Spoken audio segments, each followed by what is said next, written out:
வணக்கம். கதையும் கட்டுரையுமிலிருந்து அன்னபூரணி.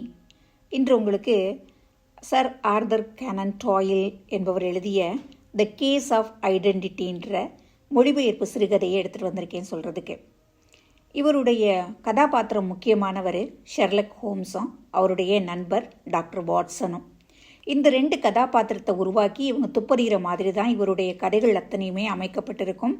இவர் தான் ஒரு முன்னோடி துப்பறியும் கதைகளுக்கு ரெண்டு கதாபாத்திரங்களை உருவாக்குனது. இதற்கப்புறம் தான் சுஜாதாவோ பட்டுக்கோட்டை பிரபாகரோ அவர்களுடைய கதைகளில் இவரை தொடர்ந்து தான் இரண்டு கதாபாத்திரங்களை வச்சு துப்பறிகிற மாதிரியான கதைகள் எழுதினாங்க.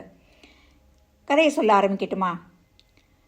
வாட்சனும் ஷெர்லக் ஹோம்ஸும் ஒரு விண்டோ ஷாப்பிங் பண்ணிவிட்டு வீட்டுக்கு திரும்பி வந்து ஷெர்லக் ஹோம்ஸ் வந்து ஒரு டீ தயாரிக்கிறதுல ஈடுபட்டிருக்காரு. அப்போ காலிங் பெல் அடிக்கிற சத்தம் கேட்குது. வீட்டில் இருந்த வேலையாள் போய் கதவை திறக்கிறாரு. வெளியே ஒரு அழகான பொண்ணு தொப்பி போட்டுக்கிட்டு கையில் நகத்தை கடிச்சிக்கிட்டு உள்ளே வர்றதா போகிறதா வெளியே நிற்கிறதான்ற தடுமாற்றத்தில் நிற்கிறாங்க. அப்போ அவங்க கேட்குறாங்க, ஹோம்ஸ் வீட்டில் இருக்காரா அப்படின்னு. ஆமான்னு வேலைக்காரன் சொல்கிறான். அதுக்கிடையில் கிச்சனில் இருந்தவர் அவங்கள உள்ளே கூட்டிகிட்டு வந்து உட்கார வை அப்படிங்கிறாங்க. அவன் கூட்டிகிட்டு வந்து லவுஞ்சில் உட்கார வைக்கிறான். அந்த அம்மா ஒரு பதற்றத்தோடே உட்காந்துருக்காங்க. இவர் வந்து அந்த அம்மாவை வெல்கம் பண்ணிவிட்டு, நான் தான் ஹோம்ஸ்ன்னு சொல்லிவிட்டு தன்னோட நண்பன், என்னுடைய நண்பன் இவர் வாட்சன் டாக்டராக இருக்காருன்னு சொல்லி அவரையே அறிமுகப்படுத்துகிறாரு.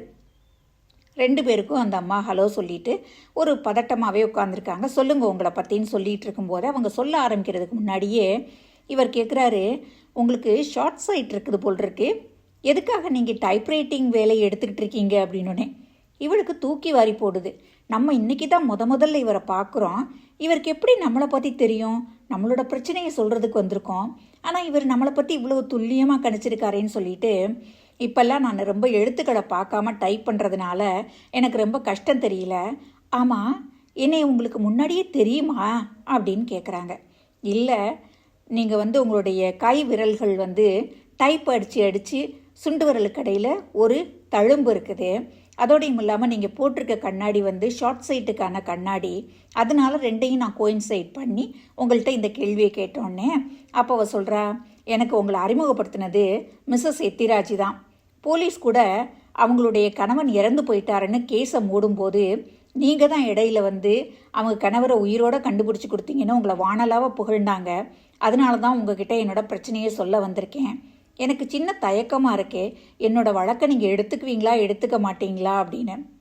அப்போ இவர் சொல்கிறாரு, நீங்கள் சொல்கிறத பொறுத்து இருக்கு அந்த வழக்கு எப்படியாப்பட்டதுன்னு. பொதுவாக நான் பெரிய வழக்குகளில் வந்து இன்ட்ரெஸ்ட் காமிக்கிற ஆள் கிடையாது. சின்ன சின்ன வழக்குகளில் தான் எனக்கு ரொம்பவும் ஆர்வம் ஜாஸ்தி. நீங்கள் சொல்லுங்கள் எதுக்காக வந்திருக்கீங்க அப்படிங்கும்போது, என்னுடைய காதலன் ஹோஸ்மரை காணோம் அப்படின்னொன்னே இப்படி மொட்டையாக சொன்னால் எப்படி அப்படிங்கிறான். ஆமாம், இன்றைக்கி ஒரு வாரமாக அவரை பற்றின எந்த தகவலுமே கிடையாது. எங்கள் அப்பா விண்டி பேங்க், அவர் என்னுடைய சொந்த அப்பா கிடையாது. என்னுடைய அப்பா நான் சின்ன பிள்ளையாக இருக்கும்போதே இறந்து போயிட்டாரு. எங்கள் அம்மா 2வது கல்யாணம் பண்ணிக்கிட்டாங்க. அவர் மிஸ்டர் விண்டி பேங்க்கு. அவர் வந்து என்னை கட்டாயப்படுத்தி வச்சுருந்தார் வீட்டில். போலீஸ்க்கு போகக்கூடாது, டிடெக்டிவ் யார்ட்டையும் போகக்கூடாது, உன்னோட காதலனை காணோன்னு சொல்லி. அவர்கிட்டேருந்து கொஞ்சம் கண்மறைவாக அவரை விட்டு தப்பிச்சு வர்றதுக்குள்ளே எனக்கு போரும் ஆயிடுச்சு. உங்களை பற்றி மிஸ்ஸஸ் எத்திராஜ் சொன்னதுனாலையும் உங்ககிட்ட சொன்னால் எனக்கு ஒரு தீர்வு கிடைக்குன்றதுக்காகவும் வந்தேன். நீங்கள் என்னோடய வழக்கை எடுத்துப்பீங்களா அப்படின்னு கேட்கும்போது, முழுக்க சொல்லுங்கள், நான் முடிவு பண்ணுறேன் அப்படிங்கிறாரு. சொல்லுங்கள், நீங்கள் உங்களுடைய வாழ்க்கையை பற்றி முதல்ல சொல்லுங்கள் அப்படிங்கும்போது, நான் சின்ன பிள்ளையாக இருக்கும்போதே எங்கள் அப்பா இறந்து போயிட்டாரு. எங்கள் அம்மா கல்யாணம் பண்ணிக்கிட்டவர் தான் இந்த விண்டி பேங்க்கு.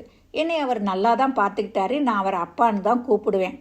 எங்கள் அப்பா இருந்தபோது அவர் வந்து ஒரு பிளம்பரை ஆரம்பித்து தன்னோட வாழ்க்கையை ஒரு பிஸ்னஸ் ஆரம்பிச்சிருந்தார். அவர் இறந்ததுக்கப்புறம் அவர் இருக்கிற வரைக்குமே அந்த பிஸ்னஸில் நல்ல வருமானம் வந்துக்கிட்டு இருந்தது. அவர் இறந்த பிற்பாடு எங்கள் அம்மா அந்த விண்டி பேங்க்கை கல்யாணம் பண்ணிக்கும்போது இவர் என்ன சொன்னார், இந்த பிஸ்னஸை நம்ம விற்றுட்டு வேறு மாதிரியான பிஸ்னஸ் தொடங்கலாம் அப்படின்னு சொன்னார். எங்கள் அம்மாவும் அதுக்கு சரின்னு சொன்னாங்க. அதை விற்றதில் எனக்குன்னு ஒரு ஷேரை தனியே எடுத்து வச்சுட்டாங்க. ஓ, அதுலேருந்து உங்களுக்கு வருமானம் வந்துக்கிட்டு இருந்ததா? ரொம்ப கொஞ்சமாக அதுலேருந்து இன்ட்ரெஸ்ட் வந்துக்கிட்டு இருந்தது. அது போக நான் வந்து 100 பவுண்டு எனக்கு வருஷத்துக்கு எங்கள் மாமா கிட்டேருந்து வந்துச்சு. அது என்னது அப்படிங்கிறாரு. இல்லை, எங்கள் மாமா வந்து நியூசிலாந்தில் இருக்கக்கூடிய ஆக்லாந்தில் இருந்தார். அவர் இறந்து போகும்போது என்னோட பேருக்கு அந்த ஊர் பேங்க்கில் 2500 பவுண்டு அக்கௌண்ட்டில் போட்டு வச்சுருக்காரு. அந்த பணத்தை நான் எடுக்க முடியாது. அதிலிருந்து வர்ற வட்டியை நான் உபயோகப்படுத்திக்கலாம். அது எனக்கு வருஷத்துக்கு 100 பவுண்டு வருது. அந்த 100 பவுண்டை நான் அப்படியே எங்கள் அம்மாட்ட கொடுத்துருவேன். ஓ, அப்போ உங்களுடைய செலவுக்கு நான் டைப்ரைட்டிங் பண்ணுறேன் இல்லையா, அந்த தொழிலில் வர்ற பணமே எனக்கு போதுமானது. ஆமாம்மா, நான் உங்களை மாதிரி பெண்கள் வந்து வெளியே போகிறதுக்கும் சாப்பிட்றதுக்கும் இதுக்கு தானே, அதில் உங்களுக்கு எவ்வளோ வரும் அப்படின்னு கேட்குறாரு. அதில் எனக்கு ஒரு மாதத்துக்கு 60 பவுண்டு குறையாமல் வரும். அதுவே எனக்கு எதேஷ்டம்தான். அதுலேருந்து நம்ம அவங்க வீட்டில் வந்து நம்மளா அவங்களுடைய விருந்தாளி மாதிரி இருக்கக்கூடாதுங்கிறதுக்காக அதிலிருந்தும் நான் கொஞ்சம் பணம் கொடுத்துக்கிட்டு இருக்கேன். அது போக எங்கள் அப்பாவுடைய பிஸ்னஸை விற்றதில் வர்ற ஷேரையும் அவங்களே தான் எடுத்துக்கிட்டு இருக்காங்க. நான் எதுவும் சொல்கிறதில்ல. நான் அவங்க வீட்டில் தான் இருக்கேன், அம்மா அப்பா வீட்டில் தான் இருக்கேன். என்னை நல்லா பார்த்துக்கிறாங்க. அதனால நான் எதுவும் சொல்கிறதில்ல.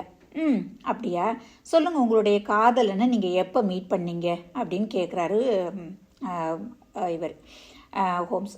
அப்போ இவர் சொல்கிறா, நான் வந்து ஒரு கேஸ் கம்பெனி ஒரு மீட்டிங் நடத்தினாங்க. அந்த மீட்டிங்க்கு நான் போயிருக்கும்போது தான் ஹோஸ்பரை நான் சந்தித்தேன். ரொம்ப குவைட்டாக, ரொம்ப நல்ல தன்மையாக, பார்க்குறதுக்கே ப்ளசண்ட்டாக நல்லா இருந்தார். அதனால எனக்கு அவரை முதல் பார்வையிலேயே பிடிச்சி போச்சு. அவருடைய பேச்சு அப்படி ஒரு சாஃப்ட் ஸ்போக்கனாக பேசினார். என்னை வந்து ரொம்ப பத்திரமா பார்த்துக்கிற மாதிரி பேசினார்.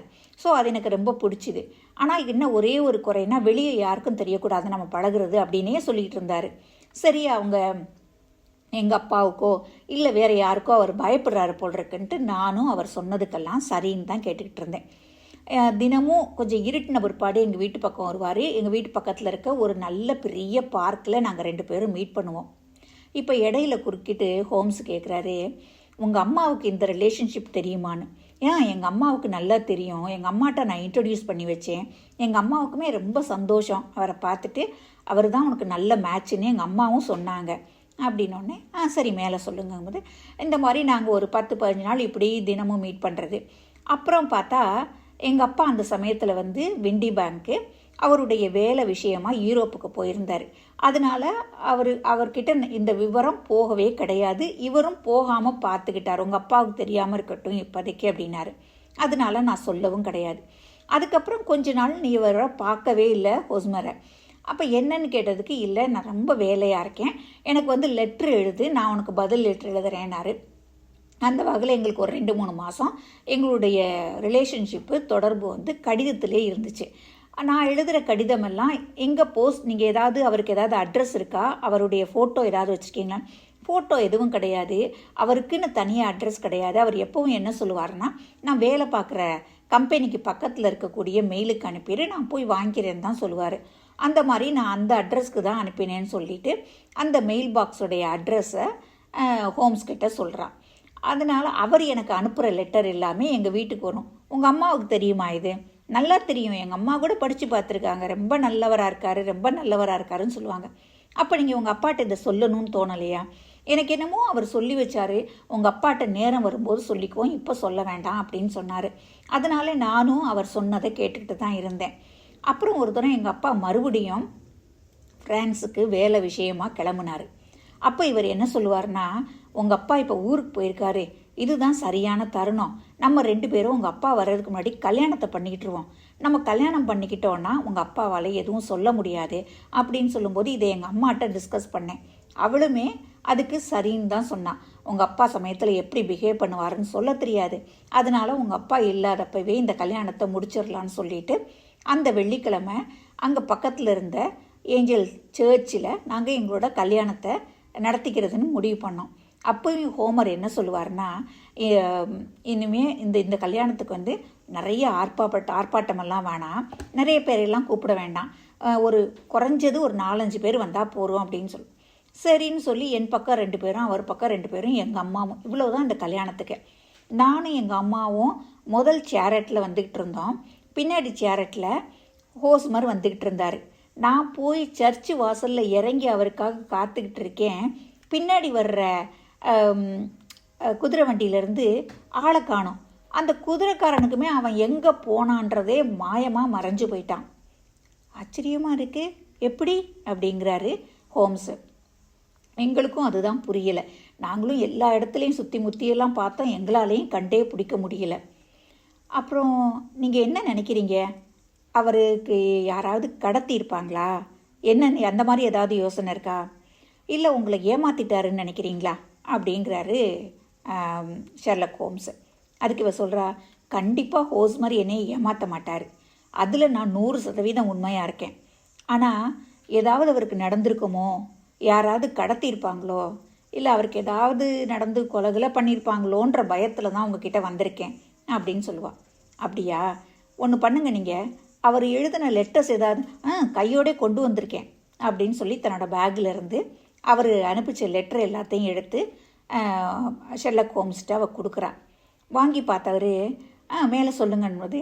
இதை விட பெரிய ஆச்சரியம் என்னன்னா, நாங்கள் சேர்ச்சில் எல்லோரும் நின்றுக்கிட்டு இருக்கோம். கொஞ்ச நேரத்தில் எங்கள் அப்பா விண்டி பேங்க் அங்கே வர்றாரு. என்ன விவரம்னு கேட்குறாரு. நாங்கள் விவரத்தை சொன்ன பிற்பாடு தலைக்கு வந்தது தலைப்பாகையோடு போச்சு. யாரோ ஒரு ஏமாத்துக்காரனை நம்பி ஏமாந்துருக்க, பேசாமல் வீட்டுக்கு போவோம் வாங்க அப்படின்னு சொல்லி எங்கள் எல்லாரையும், நானும் என் அம்மாவும் எல்லோரும் வீட்டுக்கு வந்து சேர்ந்துடுறோம். அப்போ நான் தான் ஒரு மாதிரி தடுமாறுறேன், எங்கே போனார், என்னாச்சு அப்படின்னு. ஆனால் அவர் கொஞ்சம் கூட ஒரு கவலையே படாமல், இதை பற்றி இனிமேல் மூச்சு விடக்கூடாது, அவர் போனவர் தான், இதை பற்றி யார்கிட்டையும் போலீஸ்கிட்டையோ டிடெக்டிவ்கிட்டையோ யார்கிட்டையும் போகக்கூடாது, இதோட இந்த கதை முடிஞ்சுது, அவன் அம்மாட்டையும் சொல்லி வைக்கிறான், இனிமேல் இதை பற்றி உன் பொண்ணுக்கிட்ட பேசினா நடக்கிறதே வேறு அப்படின்ட்டு. இவளால் அதை தாங்கிக்கவே முடியல. அதனால தான் நான் ரொம்ப சமயம் பார்த்துருந்து எங்கள் அப்பா வெளியே போன சமயத்தை பார்த்து இங்கே ஓடி வந்திருக்கேன், நீங்கள் தான் எனக்கு ஹெல்ப் பண்ணணும் அப்படின்னு சொன்னோடனே, கண்டிப்பாக இந்த கேஸை நான் எடுத்துக்கிறேன், உங்களுடைய காதலன் ஹோஸ்மர் எங்கே இருக்கான்னு கண்டுபிடிச்சி சொல்ல வேண்டியது என்னோட கடமை. ஆனால் ஒன்று மட்டும் மனசில் வச்சுக்கோ, அவர் இல்லைன்னு நினச்சிக்கிட்டு சந்தோஷமாக இரு வாழ்க்கையில் அப்படின்னோடனே இவளுக்கு தூக்கி வாரி போடுது. எப்படி இவ்வளோ உறுதியாக சொல்கிறீங்க, அவர் இல்லைன்னு? அப்படின்னா உங்களுக்கு ஏதாவது தெரியுமா அப்படின்னே. நீங்கள் இப்போ தானே சொல்லியிருக்கீங்க இந்த வழக்கையே, இனிமே தானே நான் துப்பறிக்கணும், அதுக்கப்புறம் தானே உங்களுக்கு நான் ஒரு முடிவு சொல்ல முடியும். மனசை போட்டு அலட்டிக்காமல் என்கிட்ட விவரத்தை விட்டுட்டேன்ற சந்தோஷத்தோட வீட்டில் போய் நிம்மதியாக இருங்க அப்படின்னு அனுப்பி வைக்கிறான். போன பிற்பாடு வாட்சன் கிட்ட தான் ஃப்ரெண்டுக்கிட்ட கேட்குறாரு, இந்த பொண்ணை பற்றி என்ன நினைக்கிற அப்படின்னோடனே, என்ன உனக்கு அந்த பொண்ணை பார்த்த உடனே என்ன தெரிஞ்சிச்சு அப்படின்னு ஃபஸ்ட்டு கேட்குறாரு. உடனே வாட்சன் அவள் போட்டிருந்த ட்ரெஸ்ஸு, கலரு, அவள் போட்டிருந்த ஆக்சசரிஸு, தொப்பி, அவளுடைய ஹேண்ட்பேக்கு, ஷூஸு, இதுகளை பற்றியே தான் அவன் சொல்கிறான். வெரி குட் அப்சர்வேஷன், நல்லா அப்சர்வ் பண்ணியிருக்க பொம்பளைய அப்படின்னு சொல்லிட்டு, முதல்ல முக்கியமான விஷயம், அவள் பார்த்தீங்கன்னா சாக்ஸ் ரெண்டும் 2 டிஃப்ரெண்ட் சாக்ஸ் போட்டிருக்கான். இதுலேருந்து என்ன தெரியுதுன்னா, கிளம்பும்போது அவதியாக ஓடி வந்திருக்கான். ரெண்டாவது, அவளுடைய சுண்டு விரலில் ஒரு அழுத்தமான மார்க் இருக்குது. டைப்ரைட்டிங் பண்ணுறவங்க எல்லாருக்கும் அது வரக்கூடிய மார்க்கு. அவளுடைய ஷார்ட் சைட்டு நான் முதல்ல சொன்னேன், கண்ணில் பெரிய கண்ணாடி போட்டிருக்கா. ரெண்டாவது, இன்னும் கொஞ்சம் அவளுக்கு அறிவு முதிர்ச்சி இல்லையோ அப்படிங்கிற சந்தேகம் வருது. அப்படின்னோடனே, சரி இந்த கேஸை நீ கண்டுபிடிச்சிருவியா, உடச்சிருவியா அப்படின்னு சொல்லி வாட்சன் கேட்குறாரு. அதுக்கு முன்னாடி நம்ம 2 விஷயம் பண்ணணும். ஒன்று, மிஸ்டர் விண்டி பேங்க்குக்கு ஒரு லெட்ரு போடணும், நாளைக்கு சாயங்காலம் 6 மணிக்கு அவரை சந்திக்கிறதா சொல்லி. அதுக்கு அடுத்ததாக மிஸ்டர் விண்டி பேங்க் வேலை பார்க்குறாரு இல்லையா, அவருடைய கம்பெனிக்கு ஒரு லெட்ரு எழுதி இந்த ஹோஸ்மருடைய அடையாளத்தை எல்லாத்தையும் காமிச்சு, இந்த மாதிரியான ஆள் உங்கள் கம்பெனியில் யார் இருக்காங்களான்னு கேட்கணும் அப்படின்னோடனே இது 2க்கும் ஏற்பாடு நடக்குது, வேலை நடக்குது. அடுத்ததாக மறுநாள் சாயங்காலம் விண்டி பேங்க்குக்கு ஆக்சுவலாக முதல்ல ஒன்றும் புரியல, இது யார் ஷெர்லக் ஹோம்ஸு, எதுக்காக என்னையை பார்க்கணுன்னு லெட்ரு போட்டிருக்காரு, என்ன விவரமாக இருக்கும். அந்த லெட்டர்லேயே எழுதியிருக்காரு, உங்களுடைய டைப்ரைட்டரில் டைப்ஸ் என்ன செய்யப்பட்ட ஒரு கடிதத்தையோ ஒரு லெட்டரையோ இதை எடுத்துகிட்டு வாங்க, ஒரு பேப்பரில் டைப் பண்ணி எடுத்துகிட்டு வாங்கன்னு போட்டிருக்காரு. எதுக்காக இவர் நம்ம டைப்ரைட்டரில் டைப் பண்ணி எடுத்துகிட்டு வர சொல்லி போடுறாரு, என்ன விவரமாக இருக்கும், இவருக்கு ஒன்றுமே புரியல. ஆனாலும் மறுநாள் சந்திக்கிறேன்னு சொல்லிடுறாரு. கரெக்டாக 5வது மணிக்கு விண்டி பேங்க்கு ஹோம்ஸை சந்திக்கிறதுக்கு வந்துடுறாரு. அப்போ அவரை கூட்டிகிட்டு உள்ளே உட்கார வச்சு பேசிகிட்டு இருக்கும்போது, நீங்கள் யாருன்னு கேட்கும்போது, நான் ஒரு ப்ரைவேட் டிடெக்டிவ்னே துள்ளி குறித்து எந்திரிக்கிறாரு. எதுக்கு என்னையை கூப்பிட்ருக்கீங்க ப்ரைவேட் டிடெக்டிவ், நீங்கள் என்ன விஷயம் அப்படிங்கிறான். கேட்டுட்டு அடுத்த செகண்ட் அவனாவே யூகிச்சிட்டு, ஓ என் பொண்ணு இங்கே வந்தாளா அப்படின்னொன்னே, பொறுமையாக உட்காருங்க, ஆமாம், உங்கள் பொண்ணு மேரி நேற்று எங்ககிட்ட பேசுகிறதுக்கு வந்தாங்க, கொஞ்ச நேரம் உட்காருங்கன்னு சொல்லிட்டு, ஆமாம் நீங்கள் எங்கே வேலை பார்க்குறீங்க என்ன ஏது எல்லாம் கேட்டுட்டு, ஆமாம் உங்கள்கிட்ட நான் சொன்னனே உங்கள் டைப்ரைட்டரில் டைப் பண்ணப்பட்ட ஒரு காகிதம் வேணும்னே, ஆமாம் கொண்டு வந்திருக்கேன், எனக்கு புரியவே இல்லை எதுக்காக இதெல்லாம் நீங்கள் என்னை கேட்குறீங்க அப்படின்ட்டு. இருக்குது விஷயம் இருக்குது கொடுங்க அப்படின்னு சொல்லிட்டு அந்த டைப்ரைட்டரில் டைப் பண்ணப்பட்ட வாசகம் டைப் பண்ணப்பட்ட பேப்பரை எடுத்து முதல்ல ஹோம்ஸ் பார்க்குறாரு. பக்கத்தில் வச்சுருந்த கடிதங்களையும் பார்க்குறாரு. அந்த கடிதத்தில் கையெழுத்து கூட போடலை, கையெழுத்து கூட டைப் பண்ணப்பட்டிருக்கு. இந்த லெட்டருக்கும் அந்த லெட்டருக்கும் ரெண்டும் வச்சு ஒத்து பார்க்கும்போது அவருக்கு ஒரு விஷயம் புரிபடுது. ஒருத்தவங்களுக்கும் கையெழுத்து எப்படி தனித்தனியானதோ அதே போல் டைப்ரைட்டர்களும் கொஞ்சம் நாள்பட 40 வருஷம் 30 வருஷம் ஆகிப்போன டைப்ரைட்டர்கள் ஒரே மாதிரியான அழுத்தத்தினால டி ஒரு மாதிரி விழுகும், ஆர் ஒரு மாதிரி விழுகும், இ ஒரு மாதிரி விழுகும். ஒரே ஆள் அடிக்கும்போது லேசான சாய்வாகவோ லேசான குறுக்கலாகவோ ஏதோ ஒரு இது அதே பழக்கத்துக்கு அப்படி விழுகும். அதே மாதிரி இருக்குது விண்டி பேங்க் கொண்டு வந்த லெட்டர்லேயும் மேரிக்கு வந்த ஹோஸ்மர் அனுப்பிச்ச லெட்டர்லேயும். இவன் வாங்கிட்டு ஒன்றும் சொல்லலை, எல்லாத்தையும் பார்த்துட்டு, ஆமாம் நீங்கள் ஏன் அந்த ப்ளம்பிங் ஷாப்பை நீங்கள் க்ளோஸ் பண்ணிவிட்டு புதுசாக என்ன பிஸ்னஸ் பண்ணீங்க அப்படிங்கும்போது இவன் சொல்கிறான், கேஸ் சம்மந்தப்பட்ட பிஸ்னஸ் நான் ஆரம்பிச்சிருக்கேன், அதில் வருமானம் நல்லா வருதா அப்படின்னு கேட்குறேன். ஓரளவு நல்லா தான் வந்துக்கிட்டு இருக்கு அப்படிங்கிறான். உங்கள் பொண்ணால் உங்களுக்கு என்ன வருமானம் அப்படின்னு கேட்குறான். வருமானம்னு ஒன்றும் கிடையாது, அவளுக்கு ஒரு 100 பவுண்டு அவங்க மாமா வீடு கொடுக்குறாங்க, அது நமக்கு கொடுத்துட்றா, அவளுடைய ஷேர்ஸையும் நாங்கள் தான். ஓ, அப்போ உங்கள் பொண்ணு உங்கள் கூட இல்லாட்டி உங்களுக்கு கொஞ்சம் வருமானம் கம்மி தான் இல்லையா அப்படிங்கிறான். அதுக்காக பொண்ணை நம்ம கல்யாணம் பண்ணி கொடுக்காம வச்சுக்க முடியுமா அப்படின்னு இழுத்துக்கிட்டு இருக்கான். அதைத்தான் நீங்கள் பிளான் பண்ணிட்டீங்க அப்படின்னொடனே, என்ன பிளான் பண்ணேன் பாருங்கள், இந்த லெட்டரில் பாருங்கள், இது ஹோஸ்மர் எழுதின லெட்ரு, இது நீங்கள் கொண்டு வந்த லெட்டர், ரெண்டுலேயும் ஒரே மாதிரியான எழுத்துக்கள் சாய்வாக இருக்குது, ஆறு எல்லாம். அதனால் ஹோஸ்மர் நீங்கள் தான் விண்டி பேங்க், நீங்கள் விண்டி பேங்க் தான் ஹோஸ்மர் தான் விண்டி பேங்க்னோடனே டக்குன்னு எந்திரிச்சு நின்னுறான். இங்கே பாருங்கள், இதுக்கெல்லாம் எந்த விதமான ஆதாரப்பூர்வமும் கிடையாது, இதெல்லாம் நான் நம்ப முடியாது, அதெல்லாம் நான் கிளம்புறேன் அப்படின்னோடனே, கொஞ்சம் நேரம் உட்காருங்க, உங்ககிட்ட இன்னும் தெளிவாக நான் பேச வேண்டியிருக்கு அப்படின்னு அதட்டுற மாதிரி சொன்னோடனே வேறு வழி இல்லாமல் உட்காடுறான்.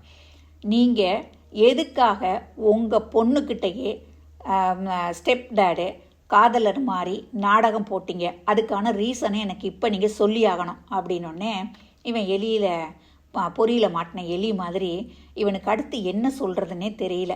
கொஞ்சம் நேரம் திருன்னு முழிச்சிட்டு, நானும் என்னோட மனைவியும் சேர்ந்து போட்ட திட்டம்தான் இது, அவளை சின்ன வயசுலேருந்து நாங்கள் வளர்த்திட்டு வர்றோம், இப்போ வயசு வந்த ஒரு பாடு அவளுக்குன்னு ஒரு வாழ்க்கையை அவள் தேர்ந்தெடுத்துக்கிறதுக்கு உரிமை இருக்குது.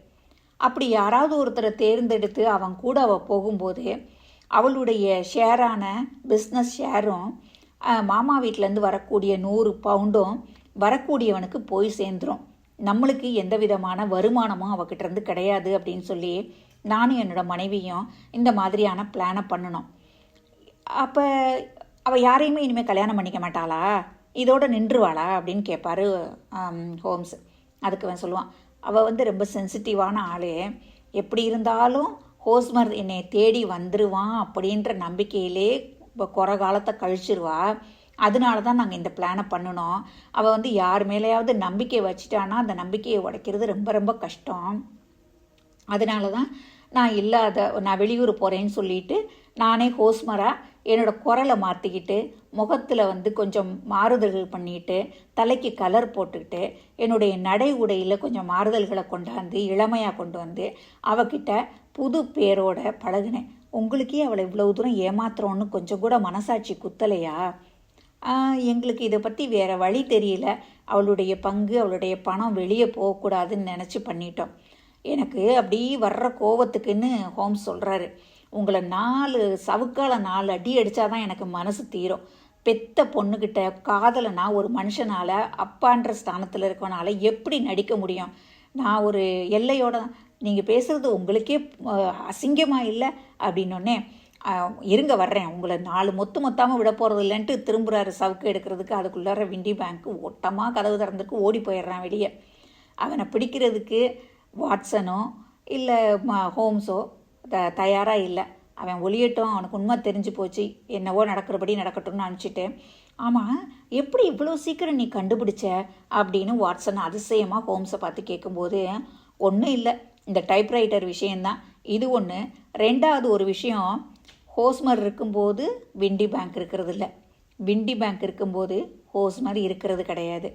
அதனால் 2 பேரும் ஒரு ஆள் தான்றது யாருக்கு வேணாலும் ஈஸியாக புரியும் இல்லையா இது அப்படின்னோடனே, அப்போ மேரிட்ட இந்த உண்மையை நீ சொல்ல போறியா? சொல்லி என்ன பிரயோஜனம் சொல்லு. அவன் சொல்கிற மாதிரி இன்னும் கொஞ்சம் அவங்களுடைய உறவில் சிக்கல் ஏற்படும். அவளுக்கு கொஞ்ச நாள் கழித்து அவள் மனசு மாறி வேறு யாரையாவது கல்யாணம் பண்ணிக்குப்பா. கொஞ்ச நாளைக்கு இவங்களும் அந்த பணத்தை என்ஜாய் பண்ணிட்டு போகிறாங்க அப்படின்னு சொல்கிறதோட இந்த கதையை முடிக்கிறாரு சர் ஆர்தர் கானன் டாயில். ஏமாறுறவங்க இருக்கிற வரைக்கும் ஏமாத்துறவங்க இருந்துக்கிட்டே தான் இருப்பாங்க இல்லையா? இந்த கதை உங்களுக்கு பிடிச்சிருந்ததுன்னா உங்கள் ஃப்ரெண்ட்ஸுக்கு ஷேர் பண்ணுங்கள், சப்ஸ்கிரைப் பண்ணுங்கள். மீண்டும் அடுத்த வாரம் நல்லதொரு கதையுடன் உங்களை சந்திக்கிறேன். நன்றி, வணக்கம்.